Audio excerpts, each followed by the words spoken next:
Espero que sim, se Deus quiser. No vídeo de hoje eu vou mostrar para vocês essa bandeja que você viu aí na capa do vídeo.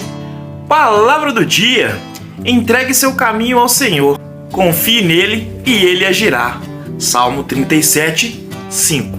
Se você quer que eu leia sua mensagem aqui do dia, da palavra do dia, coloca aí no comentário a palavra que você quer que eu coloque, o seu nome e a cidade de onde está falando, beleza? Vou estar colocando aqui nos próximos vídeos. Então entre aí no comentário e deixa aí.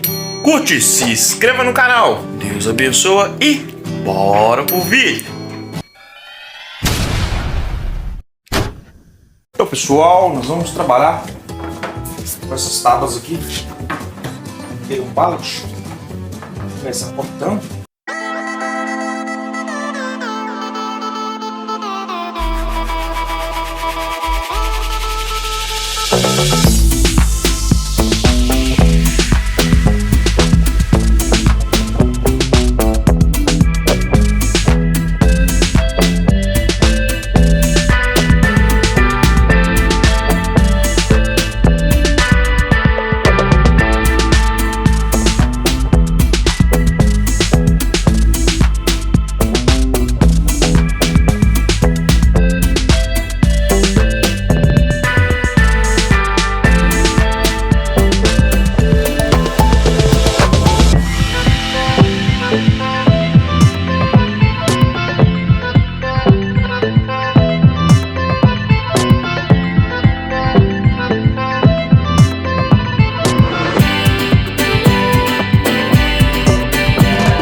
Ser 2 de 36 centímetros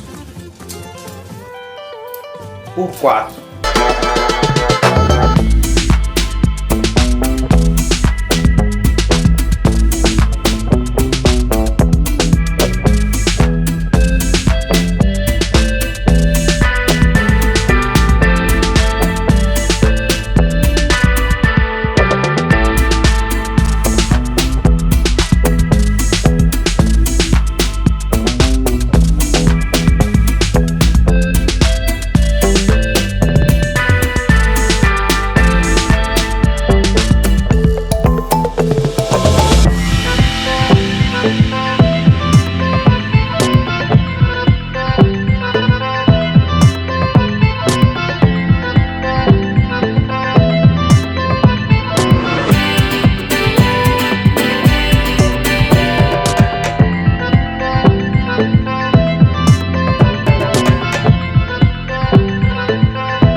Pessoal, ficou agora as duas de 36 por 4.